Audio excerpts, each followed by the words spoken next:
Karibu tena katika mwendelezo wa simulizi yetu pendwa, na ikiwa ndio kwanza unaungana nasi na bado haujasubscribe YouTube ya Gift Mwamba, naomba ufanye hivyo ili usipitwe na mwendelezo wa hii simulizi nzuri ambayo mwishoni mwa hii simulizi kuna vingi utakuwa umejifunza na hutobaki kama ulivyo. Mimi naitwa Veronica, niko pamoja na mtangazaji mwenzangu Gift Mwamba. Tutakuwa nanyi hadi mwisho wa hii simulizi, hivyo kaa kwa kutulia, na sasa tunaendelea pale tulipoishia. Simulizi ya Gift Mwamba episodi ya 4.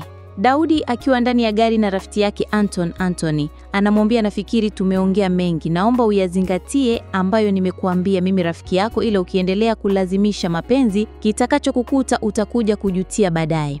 Anthony, rafiki yangu, mara zote umekuwa mtu wa kunishauri mengi sana, na ni kweli upo sahihi unachosema, ila kwenye uamuzi wa mapenzi huwa ni mgumu sana na sio rahisi kama unavyofikiria wewe. Mimi naomba niachie mimi, Mungu ana njia nyingi za kunionyesha, na kama sio mpango wa Mungu kuwa na huyu mwanamke basi itajulikana. Na pia tambua kitu kimoja, mimi nipo kwenye kifungo tayari, sina budi kukitumikia.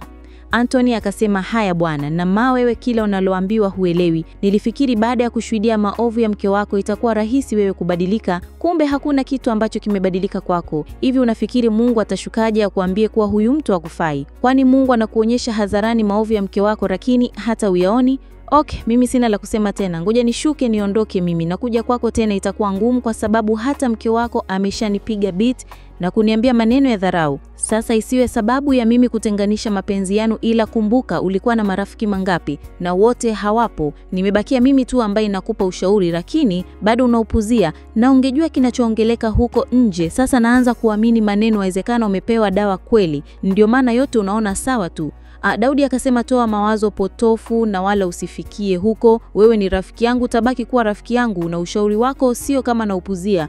Anthony anashuka ndani ya gari na kuondoka. Daudi naye anashuka ndani ya gari na kuingia ndani na kumkuta mke wake akiwa amekaa sebuleni akichezea simu. Alipofika alimsogea mke wake na kumwambia kwa sauti ya upole, wewe utabaki kuwa mke wangu tu, sijali yote unayonifanyia, ila mimi nakupenda, nitaendelea kukupenda. Najua siku ukijua thamani yangu huenda utabadilika na kuwa kama zamani. Happy alimtazama mume wake na kucheka kisha kuendelea kuchezea simu yake. Daudi aliinuka na kuingia chumbani. Baada ya kupita kama wiki 2 hivi toka lilivyotokea lile tukio la Daudi kumfumania mke wake, anaonekana Daudi akiwa na mke wake, na mke wake anamwambia kuwa yeye ni mjamzito. Daudi aliruka kwa furaha sana na kumkumbatia mke wake kwa nguvu na kusema, mke wangu, asante sana kwa zawadi hii ambayo nilikuwa naigojea siku nyingi, na nilikuwa nikijiuliza ni lini na mimi nitakuja kuitwa baba, lakini leo hii na imani ndoto yangu inakwenda kutimia. Happy akamwambia, nami nina furaha sana, maana nilikuwa na hamu sana ya kuitwa mama. Daudi alimbeba mke wake na kuingia naye chumbani. Kesho yake Happy akiwa mwenyewe ndani alitoa simu yake na kumpigia John na kumwambia, John, leo nina habari njema kwako. John akasema, niambie kuna nini? Happy akasema, issue yetu imekaa poa, huwezi amini, nimemwambia mume wangu kwa ni mjamzito, amefurahi sana.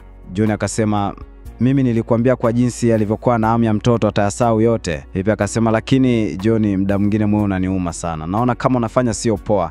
Huyo mume wangu ameshanishuhudia maovu mengi sana, lakini hajawahi kunionyesha tofauti yoyote zaidi ya kunipenda. John akasema, hebu mpotezee hizo habari kwanza. Leo nina furaha sana. Upande wa pili kwa mke wake John, baada ya kujua mke wake wa nje na mimba ilikuwa ni kizaza, kwani John alianza kumuonyesha dharau sana mke wake na kuanza kumumpa maneno ya kejeli. Unajua nini kilitokea? Usikose kufuatilia episode ya 5, kuna mengi ya kujifunza. Kama nilivyokuambia, hii simulizi itakufunza vitu vingi na utobaki kama ulivyo. Tunakuomba ukae kwa kutulia, bado kuna mengi ya kujifunza. Ulikuwa nami mtangazaji wako Veronica, nikiwa na rafiki yangu mimi naitwa Gift Mwamba. Endeleeni kutufuatilia, nasi tuko kwa ajili ya kuwaelimisha kupitia simulizi nzuri. Tukutane episode ya 5.